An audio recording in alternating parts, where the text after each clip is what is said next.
The series of events that led me on stage today started with a phone call from an unknown Canadian phone number.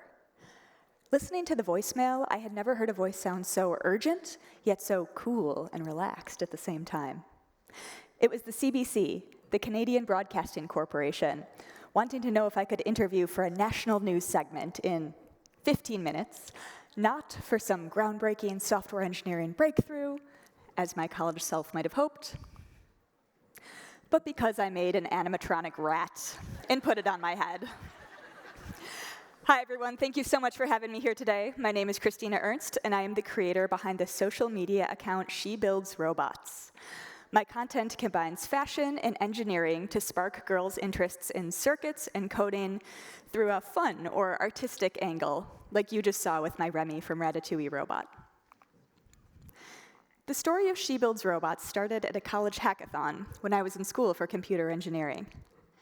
If you've ever been to a hackathon, you know that these are often these caffeine-fueled, no-sleep weekends of messing around with technology. And I decided to take advantage of the circuit lab on campus, and I created a Bluetooth-controlled, color-changing LED dress, my first ever foray into combining fashion with engineering. I brought a recreation on stage with me today, or you can take a look at the screen behind me. So you can see this isn't exactly groundbreaking, but it's fun to wear to a college Halloween party. But when the weekend was over and it was time to present my project, something unusual happened. Coming up to my booth was girl after girl after girl asking the same question. Can you teach me how to code so that I can recreate this dress?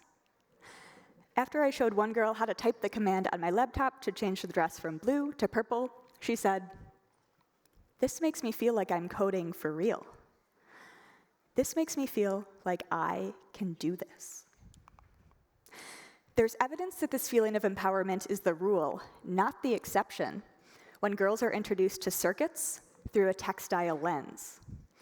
American learning science researcher Dr. Kylie Pepler studied this in middle school classrooms.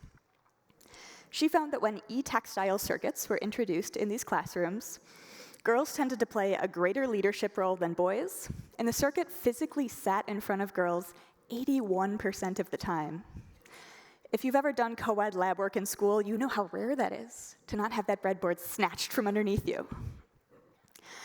I could not stop thinking about this research, and during my next year in school, I created a whole curriculum of essentially circuit crafts for absolute beginners.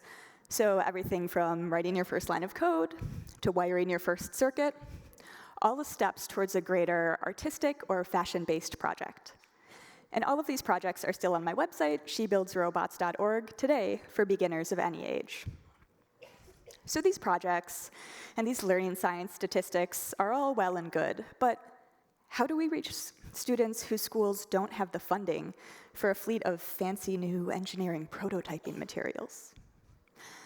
How do we reach adults who might be passively curious about coding but have no intention of a career change? I believe the answer lies not in any one international effort, but in communities. I witnessed this firsthand in Chicago, where I live, at the public library. The main library branch sits at the junction of 6 train lines, where it's accessible from virtually all of Chicago's 77 neighborhoods. On the 3rd floor sits this unassuming neon green room, piled top to bottom with everything a maker could need.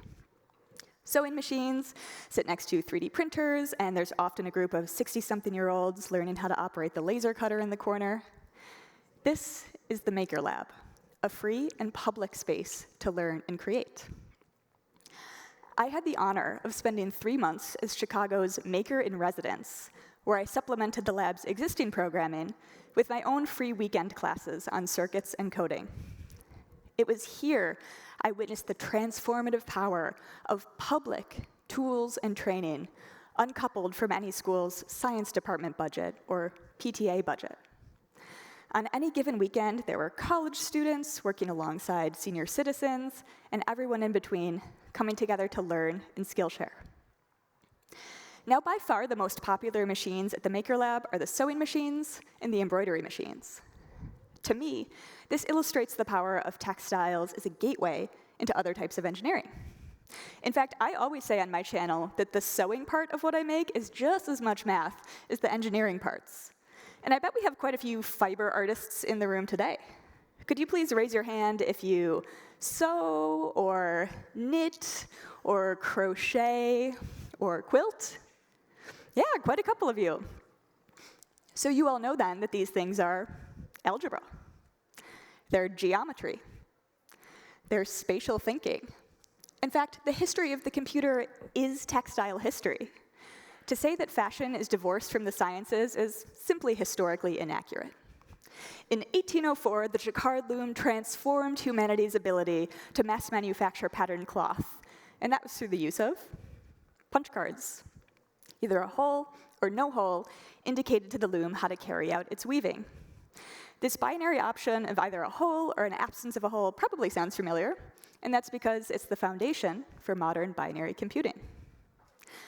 As many of you know, mathematician Ada Lovelace took this idea a step further, proposing that these punch cards could be used to represent any data.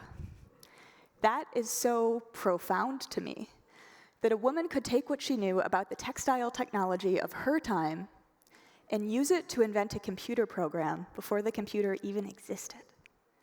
And I have no doubt that the people in this room have that same ability to look beyond the technology of today and to see the possibility of tomorrow. The women who attended my classes at the library explored these big ideas too, but they didn't do it alone. A recurring trend I noticed is that women in particular were eager to immediately share their new skills with their social circle. One time, after I taught a class on programming LEDs, a quilter came up to me with her idea for an LED constellation quilt and was excited to share the skills she had learned today with her quilter circle. Another time, just hours after a class, I got a text from a Girl Scout troop leader who was putting together a supply list to teach her girls how to earn their electronics badge. I was inspired by the enthusiasm of these women, and around this time is when I started posting the behind the scenes of what I build on social media. Everything from a responsive Venus flytrap hat to a glowing candlelit cathedral skirt with LEDs I had programmed to flicker like candles. The response was positive, especially from women, and within a few months, I went from sewing alone in my bedroom to speaking at conferences like today's.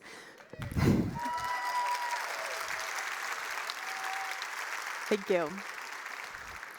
Speaking at conferences like today's about what this all means, about why techie fashion is frankly so fun. And it's not that these designs are the fashion of the future, right? I don't think any of us want to be strapped to a battery pack all day.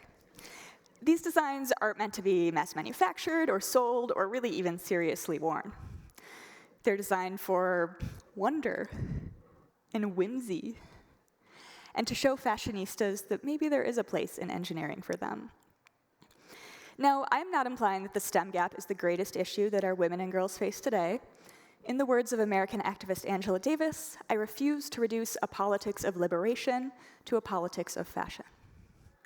But I also refuse to trivialize the power of fashion and costuming as a vehicle for interest in making and engineering and greater scientific participation. Something about what I do is compelling enough to inspire these articles behind me, and I believe that is a testament to the outreach power that blending tech and fashion can have. Now, for the last part of this talk, I thought I would stop pontificating and get into some of the interesting engineering details of what it is that I built. So, every time I start a new project, I have to ask myself this question: how can I get the maximum movement for the simplest components? And simplest here is a shorthand for a couple things. Smallest, yes, but also most lightweight, cheapest, and reused or recycled if possible. So with that question in mind, here are some of my favorite tools. First up is fishing line, a cheap way to get a lot of movement easily. In my final project for Chicago Public Library, I created a phoenix dress with moving flame-colored feathers. Now, I could have added a motor to every single feather, but that would have been heavy and expensive. Instead, I used fishing line to almost invisibly connect the feathers together, and then used just a few small servo motors to gently oscillate the fishing line. So it's not always the highest tech components that yield the greatest visual impact. Next up are photoresistors. These are components that vary the amount of resistance in a circuit based on the amount of ambient light in a room. They're quite inexpensive. They cost about the same as a piece of gum, And although they technically measure light, they can be used as a proxy for many other things. For example, the proximity of a hand that casts shadows.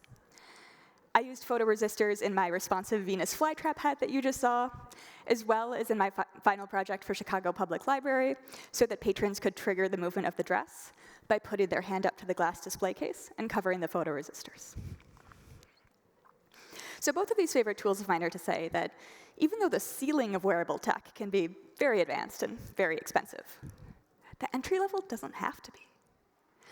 For less than the cost of a pizza, a group of students can experience the magic of waving their hand over a circuit that they built and watching, I don't know, a magical bat wing come alive. This intersection of learning and magic is exactly where my work sits, and probably why many of you sit here today in tech, because you felt magic the first time you ran a line of code. The first time you looked under a microscope. The first time you rendered a model. But here's the secret. Magic is not something we can create alone. Next time you judge a science fair or talk to your niece about her math homework, I hope you feel empowered to bring design and fashion and art into the conversation. And together, I can't wait to see what you build next. Thank you so much. My name is Christina Ernst. Let's build something amazing.